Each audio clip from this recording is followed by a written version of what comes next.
Hi, this is On. This is Check It at the Round Table, where we discuss movies, books, music, and stuff. Today, we are discussing Plus and Minus episode 11 of the Taiwanese BL drama series. You can watch this for free at Viki Rukutan. You can also watch it on Gaga Ulala. They both have English subtitles. And this episode opens up with Nikita and Fu Ligong walking back to their respective places, Nikita to the bar, Fu Ligong to his home. And as they're walking, Nikita says, "You know what? Now I'm not sure if you do not want to date me or if you're just not talking to me because you have trouble saying no to people."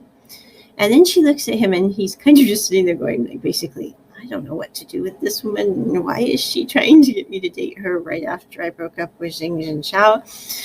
But anyway, she looks at him and goes, maybe the other thing is that you're really scared of hurting another person like you just hurt someone else. And she said, well, if you feel love for someone, there's always hope. But now I don't really have that hope anymore. So I'm good, and I don't have any regrets.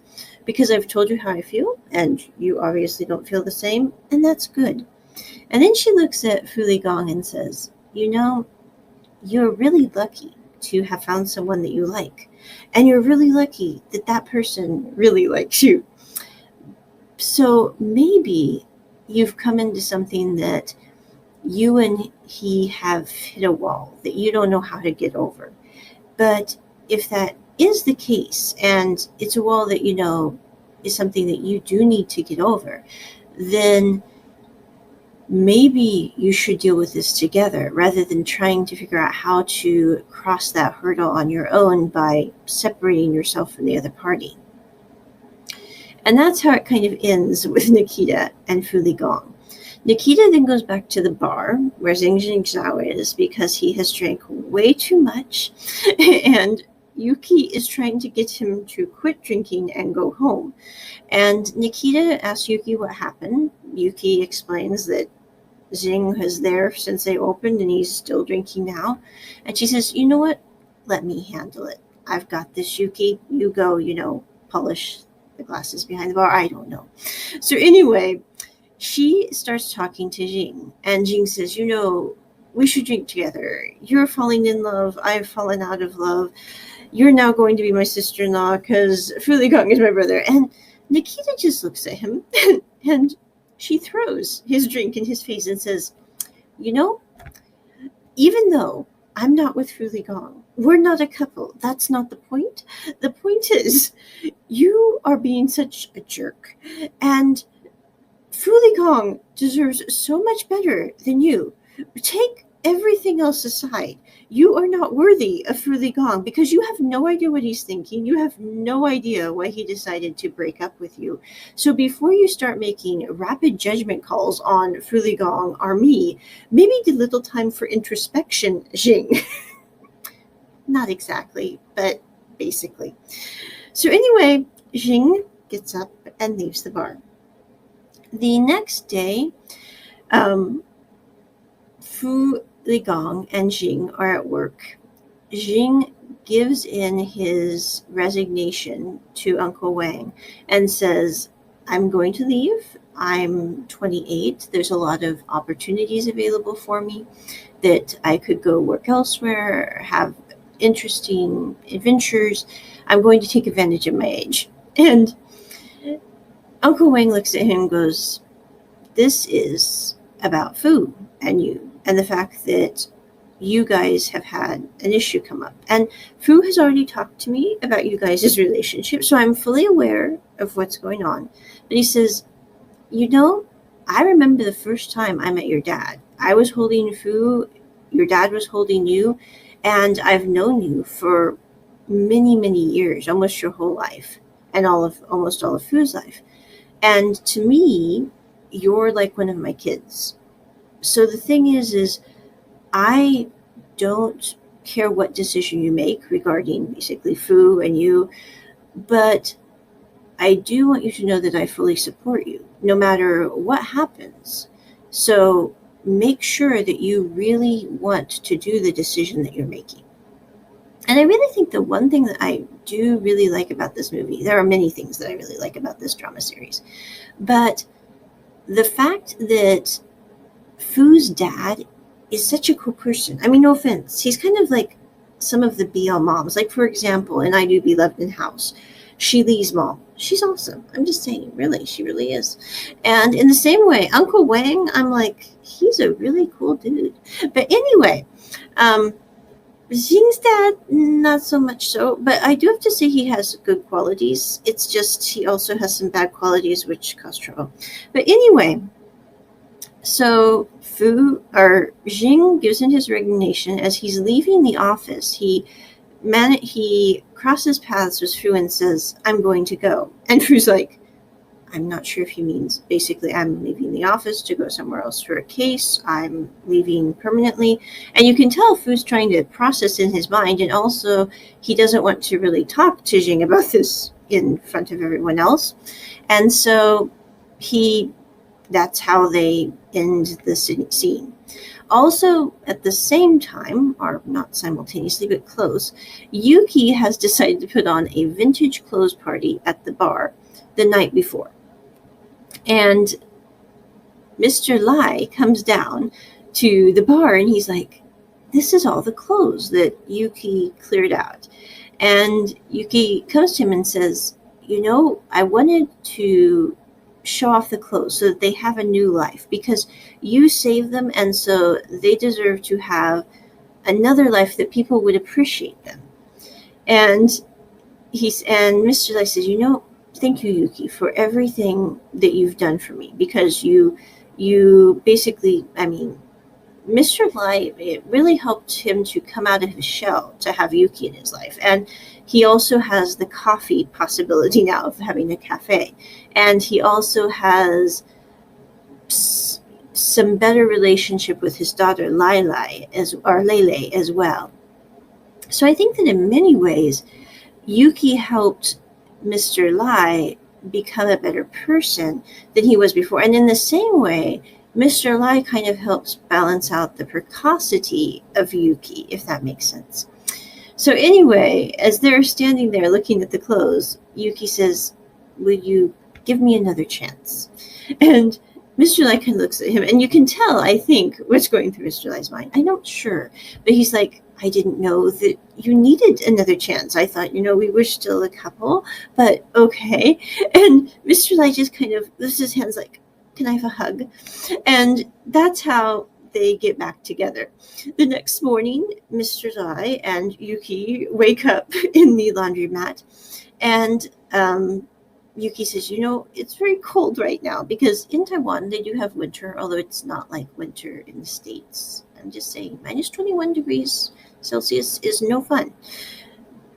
Yeah, it's not, Taiwan gets cold, but not that cold. So anyway, Yuki pulls the cover around Mr. Lai and he says, you need to stay warm. It's cold outside. And Mr. Lai says, maybe I should get up and get the space heater. And Yuki's like, you already have a space heater. I am here. Or, I am a heater. And so they have that moment. And Mr. Lai says, I need to get up and go to work.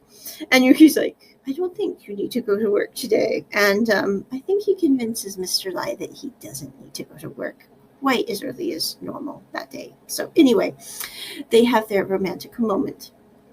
Now back to Jing and Fu Ligong. Jing goes to see his dad and tells his dad, I've gave Uncle Wang my notice. I'm going off on my own to gain experience because I'm still young, etc., etc. And Jing's dad goes, is this about me? Is this about Fu Ligong? Why are you doing this now? And when did you decide that you were going to leave the law firm? And Jing says, well, I've thought about it for a few days, and this is what I'm doing. And his dad goes, I thought Fu Ligong would talk to you about this, because Fu Ligong came to me after I found out you guys were together on his own, and I was going to think that he was going to tell me, all the reasons that he thought you and he should be together. And I was going to tell him all the reasons I thought you shouldn't be together. But the first thing he said out of his mouth was he was breaking up with you because his name, because he said, Fu Ligong said, your name has the same character as protect. And you want to protect everyone you care about, which is one of the reasons Fu thinks you decided to be with him when he told you that he cared about you. And Fu wants you to have a good life. He wants you to be happy. And so in order for you to be happy, Fu thinks that it would be best for you to just be brothers instead of romantically involved. And that's why he broke up with you, because he wants you to be happy at all costs. Even if that costs him, that's what he wants. And Jing looks again and goes, if I'm not with Fu, if Fu's not in my life, how am I going to be happy? Because Fu's always been in my life, and now he's not, and this sucks brick. And his dad goes, your family will support you no matter what you do. Yes, I have, Fu's dad has major problems, of course, with Fu and Jing being together, just because he can't quite wrap his brain around that. But, he says, no matter what, your sister and I, your family will support you. If you decide to be with Fu, we'll support you. If you decide not to be with Fu, we'll support you. You have found happiness, so you should pursue happiness. If that's with Fu, then go be with Fu. If that's not with Fu, then for Pete's sake, do not be with Fu. So he says, just do what you know you should do, basically. And I do have to say, both Fu Ligong's dad and Jing's dad do want the best for their children. Now, I have to say I much prefer Fu Ligong's dad, because Fu Ligong's dad is not biased or prejudiced or narrow-minded like Jing's dad. But even Jing's dad, even in his worst moments, which, yes, he has some very bad moments in this drama series, he still cares a lot for his son. And at the end of the day, I think that the main concern for his dad is he wants his son to be happy, and he also wants his son to not have any extra trouble in his life, which he thinks that if Jing was with Fu, that he would have extra trouble in his life. And, it kind of reminds me in many, many ways of the old film Guess Who's Coming to Dinner, which I don't know if any of you have watched, but it's a great movie. It's got Sidney Poitier in it. Need I say more? But anyway, it's a movie created in the 60s. And it also starred Katharine Hepburn. But in that movie, it was about Sidney Poitier's character was getting ready to marry, I can't remember the girl's name in the show. I'm sorry. But anyway, it was a interracial marriage, which really didn't happen very much back in the 60s. In some states, it was still illegal at that point in time.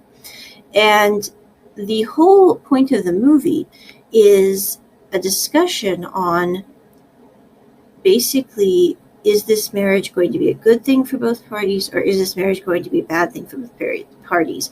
And also having both couples' parents meet and talk. It's a very interesting film, I think. Also, it's something that I would have my kids watch even now, because I think that it brings up some very important topics. But the one point that has always stuck with me from that film since childhood, because I watched it when I was a kid, and I also watched it since then, but there was a minister who was meeting with a couple, and he was talking to the girl's mom without them there. And the girl's mom was like, I'm really worried, because if my daughter marries this guy, they could have more trouble in their relationship. It could cause them to divorce because of what people think of them. And the minister kind of looks at her mom and says, I really think that your daughter and your future son-in-law will be fine together.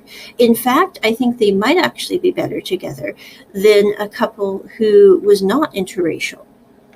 And he said the reason being is your daughter and your son-in-law, or future son-in-law, already know how to deal with conflict. They already know how to deal with people who might look poorly at them just because of the variance in their skin tones. He said they have already faced several battles and are still together. If they can do that now, then they will be better prepared to do that when they marry. In the same way, I think with Jing and Fu, with couples who are same-sex couples, they face stigmatism still in our society, no matter where you are in the world. Because of that, it's not necessarily that they will do better in a relationship or a marriage than a heterosexual couple, but they also have a great understanding of what it's like to be ostracized by certain groups in our society. And so because of that, I think in many ways they are better equipped when something comes against them to fight it off stronger as a couple than some heterosexual couples who really don't face a lot of ostracism in our society. So anyway, actually, I was just reading a report on this, and it actually said that the divorce rate among heterosexual couples was in some cases much higher than homosexual couples. I was like, that's a very interesting thing. And maybe it's related to this fact that they already have combated a lot of issues, so they face them together more readily when something comes up than a heterosexual couple that doesn't have to deal with as many issues. So anyway, but Fu Ligong and Jing Jinxiao, Fu Ligong is called in by his dad at the same time that Jing is with his dad, who says, do what makes you happy. We'll support you no matter what. And Jing is called in by his dad, and he says, Dad, you called me in. And his dad goes, Fu? Jing gave in his resignation. It's right here. And I want to talk to you. He said, firstly, I want you to know that you need to get out of that head of yours, because if you stay in that head of yours and don't think for yourself, you're going to have regrets. It's not because I think basically you should be with Jing or I think you shouldn't be with Jing. I think that you should think for yourself and decide what you want in life and then go after it. And he said, that's the thing that I want to talk to you about basically right now. And Fu Ligong looks at the letter. He looks at his dad and he goes, mm-hmm. And then he just leaves. And Uncle Wang just whips up the resignation letter and goes, the boys will be fine. The next thing, Fu Ligong is trying to call Jing. Jing is trying to call Fu Ligong. They cannot get a hold of one another, and they end up both back at the baseball field. And that's how this episode ends. I would say I really do like this episode because it shows how the parents of both Fu Ligong and Jing do, in the end, with Jing's dad and constantly with Fu Ligong's dad, want the best for their kids. And they also know that, I think with Jing and Fu Ligong, I do not think would have been happy with anyone else but Jing, because he knew Jing. He's loved him for years and years and years. And Jing, it kind of reminds me in many ways. I think it's interesting, as I mentioned in a previous episode of this podcast regarding the series, that this series came out after Bad Buddy. Because even though Bad Buddy and Plus and Minus are not the same at all, they still have certain aspects that I think are interesting in their correlations. For example, we have another demisexual featured in Fu Ligong's character in the same way that we have one in Pran's character in Bad Buddy, which demisexual characters really don't come up very often.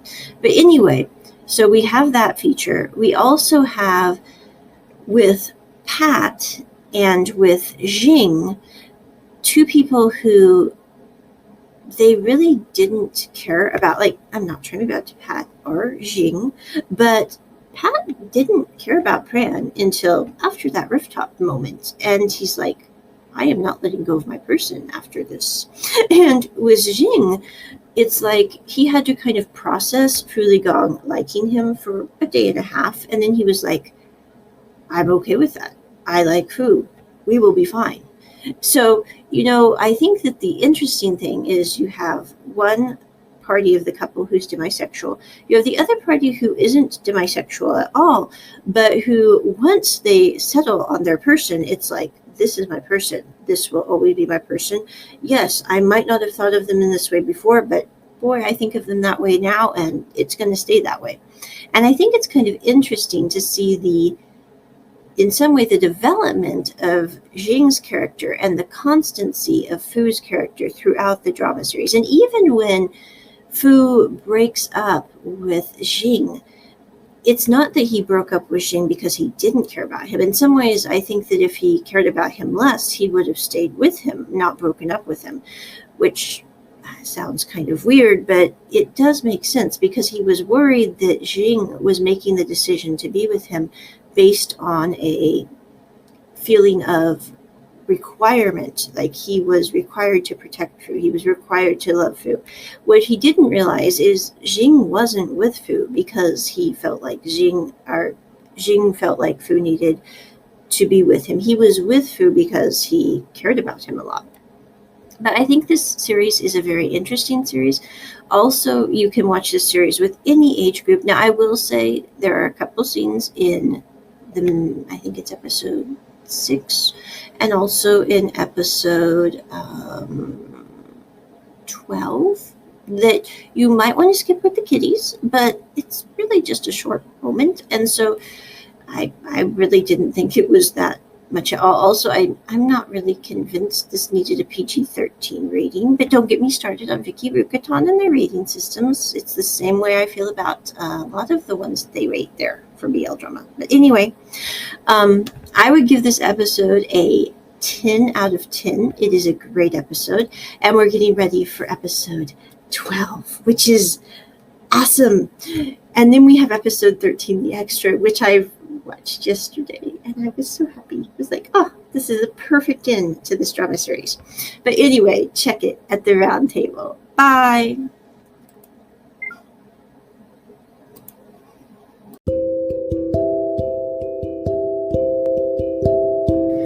Hi, this is Anna, and this is Check It at the Round Table, where we discuss movies, books, music, and stuff.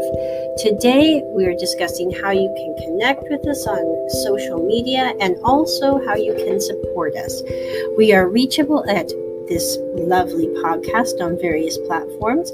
We also have several YouTube channels, The Hand Network, Check It Round Table, and also the Asian Drama Club. I will drop the links in the description so you can check those out.